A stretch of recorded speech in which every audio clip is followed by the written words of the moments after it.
पाली व्रत एवं रंभा कदली व्रत।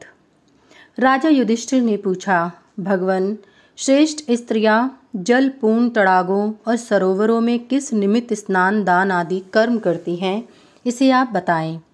भगवान श्री कृष्ण बोले, महाराज, भाद्रपद मास के शुक्ल पक्ष की चतुर्दशी को बावली, कुएं, पुष्करणी तथा बड़े बड़े जलाशयों आदि के पास पवित्र होकर भगवान वरुण देव को अर्घ्य प्रदान करना चाहिए।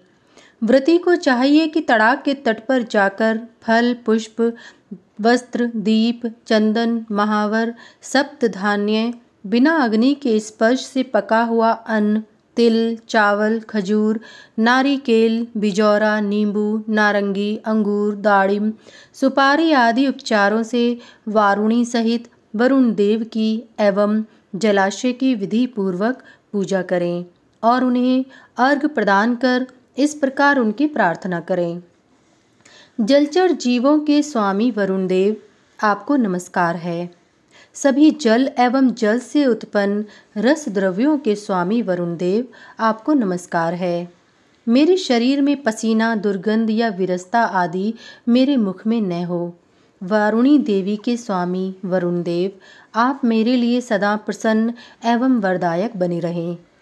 व्रती को चाहिए कि इस दिन बिना अग्नि के पके हुए भोजन अर्थात फल आदि का भोजन करे। इस विधि से जो पाली व्रत को करता है वह तत्क्षण सभी पापों से मुक्त हो जाता है, आयु, यश और सौभाग्य प्राप्त करता है तथा समुद्र के जल की भांति उसके धन का कभी अंत नहीं होता। भगवान श्री कृष्ण ने पुनः कहा, राजन, अब मैं ब्रह्मा जी की सभा में देव ऋषियों के द्वारा पूछे जाने पर देवल मुनि प्रोक्त रंभा व्रत का वर्णन कर रहा हूँ। यह भी भाद्रपद शुक्ल चतुर्दशी को ही होता है। सभी देवताओं, गंधर्वों तथा अप्सराओं ने भी इस व्रत का अनुष्ठान कर कदली वृक्ष को सादर अर्घ्य प्रदान किया। व्रती को चाहिए कि इस चतुर्दशी को नाना प्रकार के फल, अंकुरित अन्नों, सप्तधान्य, दीप, चंदन, दही, दूर्वा, अक्षत, वस्त्र, पकान, जायफल, इलायची तथा लवंग आदि उपचारों से कदली वृक्ष का पूजन कर उसे निम्नलिखित मंत्र से अर्घ्य प्रदान करें। हे कदली देवी, आप अपने पत्तों से वायु के व्याज से ज्ञान एवं चेतना का संचार करती हुई सभी कामनाओं को देती हैं। आप मेरे शरीर में रूप, लावण्य, आरोग्य प्रदान करने की कृपा करें। आपको नमस्कार है। इसके अनंतर स्वयं पके हुए फल आदि का भोजन ग्रहण करें।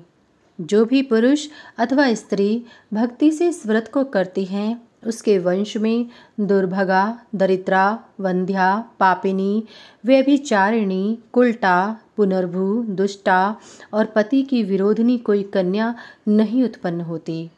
इस व्रत को करने पर नारी सौभाग्य, पुत्र, पौत्र, धन, आयुष्य तथा कीर्ति आदि प्राप्त कर 100 वर्ष पर्यंत अपने पति के साथ आनंद पूर्वक रहती है। इस रंभा व्रत को गायत्री ने स्वर्ग में किया था।